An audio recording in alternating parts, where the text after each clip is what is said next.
O Senhor esteja convosco. Proclamação do Evangelho de Jesus Cristo, segundo Mateus. Naquele tempo, vendo Jesus as multidões, subiu ao monte e sentou-se. Os discípulos aproximaram-se e Jesus começou a ensiná-los. Bem-aventurados os pobres em espírito, porque deles é o reino dos céus. Bem-aventurados os aflitos, porque serão consolados. Bem-aventurados os mansos, porque possuirão a terra. Bem-aventurados os que têm fome e sede de justiça, porque serão saciados. Bem-aventurados os misericordiosos, porque alcançarão misericórdia. Bem-aventurados os puros de coração, porque verão a Deus. Bem-aventurados os que promovem a paz, porque serão chamados filhos de Deus. Bem-aventurados os que são perseguidos por causa da justiça, porque deles é o reino dos céus. Bem-aventurados sois vós, quando vos injuriarem e perseguirem e mentindo, disserem todo tipo de mal contra vós por causa de mim. Alegrai-vos e exultai, porque será grande a vossa recompensa nos céus. Palavra da salvação. Podemos sentar uns instantes? Queridos irmãos e irmãs, na primeira leitura, o profeta Sofonias, ele fala de buscar a Deus com humildade, na verdade e na justiça. Eu quero destacar a humildade. O humilde é aquele que se reconhece dependente de Deus. Quando nós não nos reconhecemos dependentes de Deus, nós acabamos nos desviando do caminho. Foi o que aconteceu muitas vezes com o povo de Israel. Por diversas vezes, o povo escolhido, ele não se manteve fiel à aliança que Deus selou com eles. E por diversas vezes Deus manifestou o quanto Ele não havia desistido do seu povo escolhido. Mas isso não impediu de Deus, através dos profetas, chamar a atenção daquele povo. Textos como o que diz: este povo é um povo de cabeça dura. Eles me louvam com os lábios, mas o coração está distante. E nós, meus irmãos, também somos o povo da aliança, mas o povo de uma aliança muito maior do que a primeira, porque ela não foi selada através do sangue de animais, como acontecia lá no Antigo Testamento. A aliança que Deus selou conosco é através do sangue de Jesus. É uma aliança definitiva. Nós também corremos o risco de sermos como aquele povo, um povo também de cabeça dura, um povo com o coração distante do Senhor, se nós não nos humilharmos diante de Deus, se nós não nos tornarmos pequeninos. Porque é humilde o pequenino, ele reconhece o quanto ele precisa da graça de Deus para continuar a sua caminhada, para continuar fiel ao Senhor. Jesus, ele foi o humilde por excelência. E também se fez pequeno no meio de nós.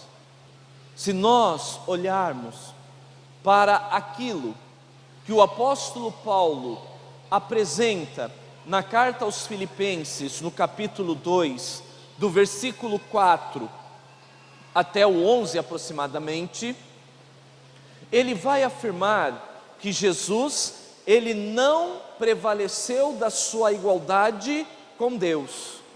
Ele aniquilou-se a si mesmo. Ele se humilhou, assumindo a nossa humanidade. E aí está a verdadeira humildade. Porque, como sabemos, Jesus Cristo, ele é Deus. Ele e o Pai é um com o Espírito Santo. Ele sendo Deus, não podendo ser mais do que ele é, o que ele faz? Ele faz o sentido inverso. Ele desce, ele se humilha para nos dar a salvação, para se tornar o nosso Senhor, para ser o Mestre que nos ensina o caminho que devemos seguir para alcançar o reino dos céus. E é isto que o evangelista Mateus, ele nos apresenta hoje no Evangelho, e com muitos detalhes que não podem passar desapercebidos por nós. Primeiro, ele começa a narrativa dizendo que uma grande multidão estava com Jesus, e também os seus discípulos. Geralmente, a multidão é aquela que fica mais distante. Os discípulos, eles estão sempre mais próximos de Jesus. Na liturgia de ontem, do sábado, o texto do Evangelho vai dizer que Jesus, ele falava muito através de parábolas. E depois que ele falava, ele, no particular, daqueles que eram mais próximos a ele, os discípulos, ele explicava o sentido das parábolas. Isso para dizer, irmãos, que nós precisamos nos aproximar mais de Jesus, sermos mais íntimos dele e cultivar esta intimidade como discípulos, aqueles que querem escutar do Mestre Jesus aquilo que é vontade do Pai. E veja um outro detalhe: Jesus, ele sobe ao monte. Subir nas Sagradas Escrituras sempre significa ir ao encontro de Deus, fazer a experiência de Deus. Então Jesus, ele sobe. Este lugar, monte, não vejamos como um lugar físico, mas mais um lugar espiritual, o lugar do encontro com Deus. Porque Mateus, ele quer fazer uma alusão àquilo que aconteceu lá com Moisés, quando ele sobe no Monte Sinai e recebe a lei de Deus. Jesus, ele sobe. Ele, como sabemos, ele aperfeiçoa a lei. E ele nos dá as diretrizes para nós seguirmos através do Sermão da Montanha, mas não com a mesma autoridade de Moisés. Moisés, um instrumento, agora é a autoridade do próprio Deus falando aos nossos corações. E ele faz mais. E isto, no Evangelho, às vezes passa totalmente desapercebido mesmo. Ele senta-se para ensinar. Mateus, ele quer dizer com isto, que Jesus, ele é o mestre, que tem autoridade para ensinar os seus discípulos, porque somente os mestres sentavam para ensinar. Jesus, ele senta, ele é o mestre que faz uma proposta aos seus, aqueles que querem segui-lo, a proposta do reino de Deus. Esta proposta que Jesus vem nos trazer. E nós poderíamos nos perguntar, a pergunta mais certa seria esta: quem é o reino de Deus? Quem é? Porque o reino de Deus, mais do que um lugar, como muitas vezes nós imaginamos, o reino de Deus é o céu, mas que se inicia aqui sobre a terra. Está certo essa afirmativa, mas o reino de Deus, como dizia o nosso saudoso Joseph Aloysio Ratzinger, o nosso Bento XVI, o reino de Deus é uma pessoa, a pessoa de Jesus Cristo. E é a Ele, meus irmãos, que nós devemos escutar e também pertencer, permanecer. E uma vez que eu me decido seguir Jesus, eu sou convidado a viver as bem-aventuranças, porque vivendo as bem-aventuranças, eu vou estar seguindo o exemplo de Jesus Cristo. Se nós pegarmos o livro Jesus de Nazaré, do Bento XVI, ele vai dizer que o Sermão da Montanha, e de um modo especial as bem-aventuranças, é uma autobiografia do próprio Jesus. Porque vejam, Jesus, Ele é o verdadeiro pobre em espírito. Ele é aquele que sofreu aflições, chegando até a cruz, e foi consolado pela glorificação com a ressurreição. Ele é manso, Ele é pacífico, Ele é misericordioso, Ele é puro de coração, porque nele não há pecado. E este Jesus, que é tudo isso que nós acabamos de escutar, Ele nos convida, também nós que o seguimos, que temos Ele como nosso mestre, como nosso Salvador, como nosso Senhor, Ele nos convida a vivenciarmos o que Ele viveu. Nós só podemos ser humildes, nós só podemos ser puros de coração, misericordiosos, pacíficos, por participação. O que isto significa? Significa que somente eu vivendo em Cristo, eu vou conseguir viver as bem-aventuranças. E qualquer outra virtude, até o amor, eu só consigo amar de fato, de verdade, por participação em Cristo Jesus. E aí está a verdadeira pobreza que o evangelista Mateus ele nos apresenta. Diferente de Lucas. Lucas ele vai falar de uma pobreza material. Mateus ele vai mais pelo âmbito espiritual. O pobre é aquele que reconhece que apesar de tendo alguns bens ou muitos bens, ele nada tem se ele não tiver Deus em seu coração. Se Jesus não for o seu Senhor, se Ele não ocupar o espaço em nossas vidas de destaque, o espaço essencial, o verdadeiro pobre em espírito, ele se reconhece totalmente dependente de Deus. E é possível, meus irmãos e irmãs, nós vivermos a bem-aventuranças conforme o exemplo que nos é dado pelo próprio Jesus. Se fosse impossível, Ele não nos teria pedido.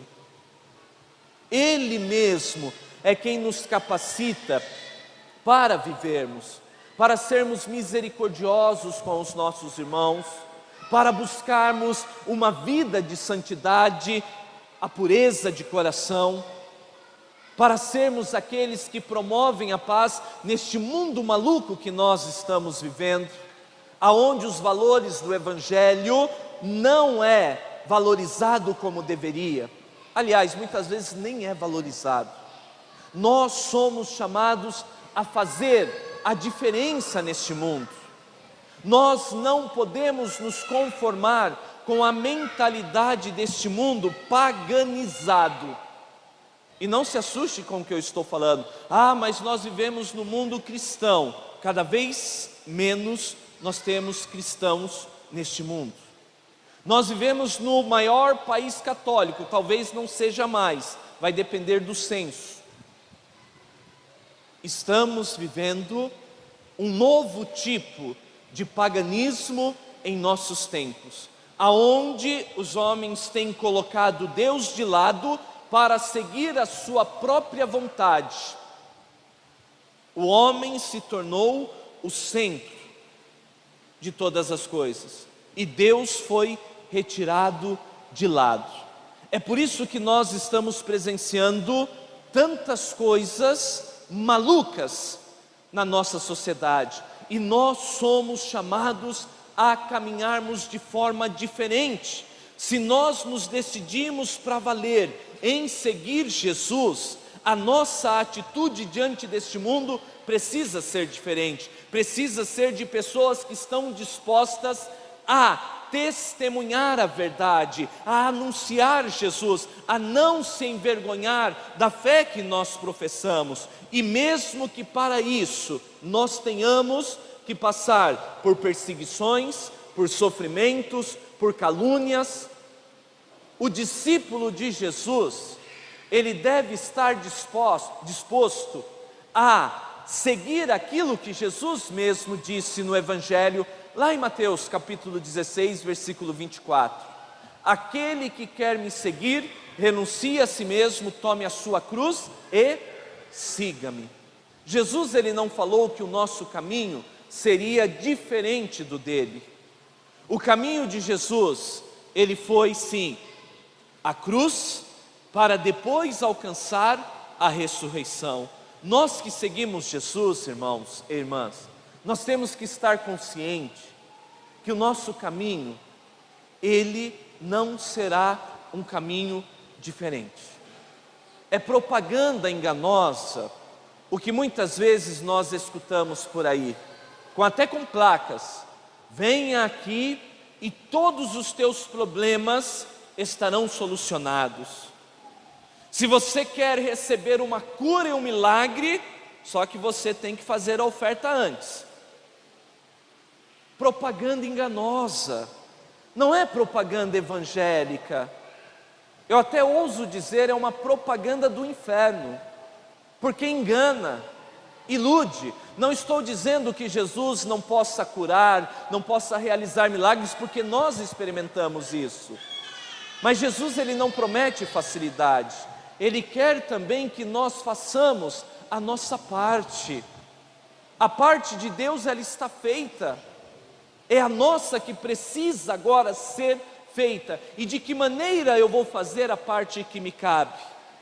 Escutando o Senhor, permitindo que esta palavra, ela penetre o meu coração, ela me fortaleça para os momentos difíceis, para as lutas do dia a dia, até mesmo para as enfermidades, se elas não forem curadas pelo Senhor, mas que eu possa permanecer firme na minha fé, porque sou sustentado pela palavra de Deus, porque sou sustentado pela Eucaristia, pela vida de oração, que não deve faltar naquele que quer imitar a Jesus Cristo, naquele que quer seguir o Senhor, daquele que se decidiu por Jesus e que não tem medo de passar pela porta estreita, porque nós sabemos que a porta estreita, ela nos leva para o céu, ela nos leva para Deus. A porta larga, que é muito fácil passar, eu vivendo segundo a minha própria vontade, ou até mesmo segundo as inspirações das tentações que vêm do maligno, o caminho da porta larga é muito fácil, não é exigente, mas nós sabemos que não nos leva para o céu. E eu nem preciso dizer para onde pode nos levar o caminho da porta larga. Eu nem preciso dizer que é o inferno, mas já dizendo. Então, viver as bem-aventuranças, meus irmãos, é viver conforme o Mestre nos ensinou. E não é radicalismo, não é, irmãos, é viver na serenidade, na mansidão de sabermos que estamos imitando a Jesus. Mas aí também requer de nós uma decisão, é eu decidir a cada dia viver conforme Jesus viveu, me esforçando cada vez mais, contando com a graça de Deus, para ser aqui na terra um outro Cristo, ou como dizia São João Crisóstomos, um Cristóforos, luz de Cristo neste mundo. E para isso eu preciso permitir que esta palavra, ela se torne viva em meu coração. E eu vou concluindo por aqui, pedindo que por intermédio de nossa Mãe, Maria Santíssima, nós possamos viver com a graça de Deus as bem-aventuranças, sendo de fato outros Cristos na vida dos nossos irmãos e irmãs que nos cercam. Louvado seja nosso Senhor Jesus Cristo.